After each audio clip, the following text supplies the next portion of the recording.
نحمده ونصلي على رسوله الكريم أما بعد فأعوذ بالله من الشيطان الرجيم بسم الله الرحمن الرحيم وما أرسلناك إلا رحمة للعالمين وقال النبي صلى الله عليه وسلم كنت نبيا وآدم بين الماء والطين أو كما قال عليه الصلاة والسلام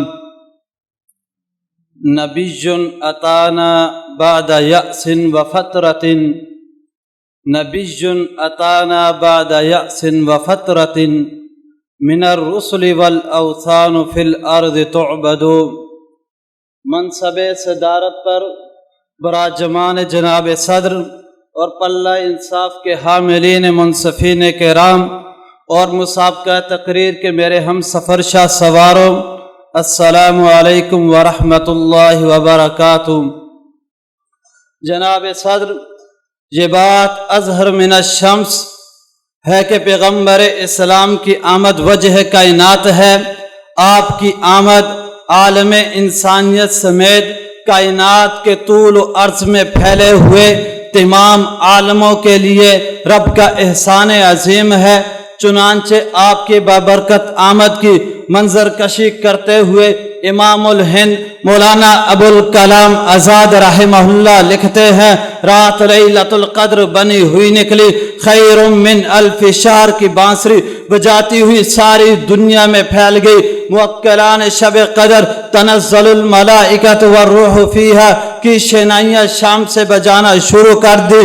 حوریں باذن ربہم کے پروانے لے کر فردوس سے چل کھڑی ہوئی، اور یہ حتی مطلع الفجر کی میعادی اجازت نے فرشتگان مغرب کو دنیا میں آنے کی رخصت دے دی۔ بروج نے سیاروں کے پاؤں میں کیلیں ٹھوک دی۔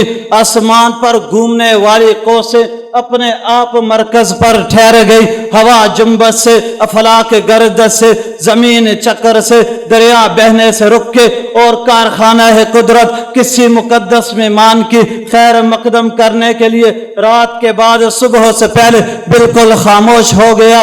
عظیم سحری کی آنکھیں جوش خواب سے بند ہونے لگی۔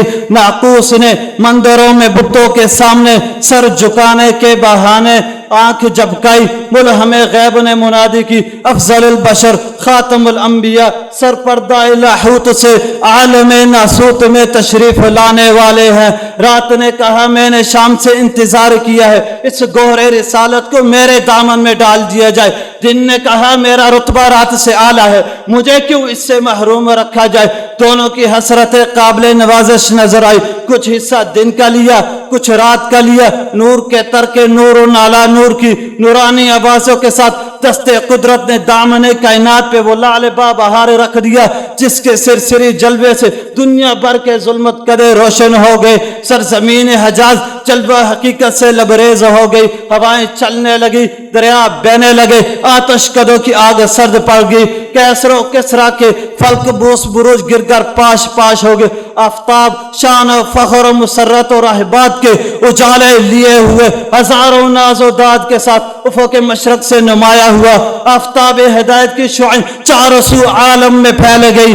آخر بالآخر وہ دن آ پہنچا کہ چشم فلک کو مدت سے جس کا انتظار تھا، جس کی دید کے لیے فلک کا ہر ذرہ نگاہیں دہرا رہا تھا، جس کی دید کے لیے ہر دن سورج طلوع ہوتا تھا، جو انسانیت جس کی جستجو میں تھی، ظلمات کو لمعات دینے والے اقوام عالم کی ناہمواریوں کو تعمیراتی نصب العین سے اہم آغوش کرنے کے لیے، مظلوموں کی فریاد رسی کرنے والے، باطل کے گٹا ٹوپ اندھیروں میں بھٹکنے والی قوم کو صراط مستقیم کا درس دینے والے سید الاولین والآخرین، امام الانبیاء، اشرف الانبیاء، افضل الانبیاء، اطیب الانبیاء، شفیع المذنبین کی ولادت وادی مکہ میں ہوتی ہے۔ جناب صدر، آپ علیہ الصلوۃ والسلام کی آمد سے پہلے انسانیت ایک سرد لاشا تھی، جس میں کہیں روح کی تپش، عشق کی سوز و حرارت باقی نہ تھی۔ انسانیت کی سطح پر ایک خودرو جنگل اگ آیا تھا، جن میں ہر طرح کے خوفناک درندے اور زہریلے کیڑے پائے جاتے تھے،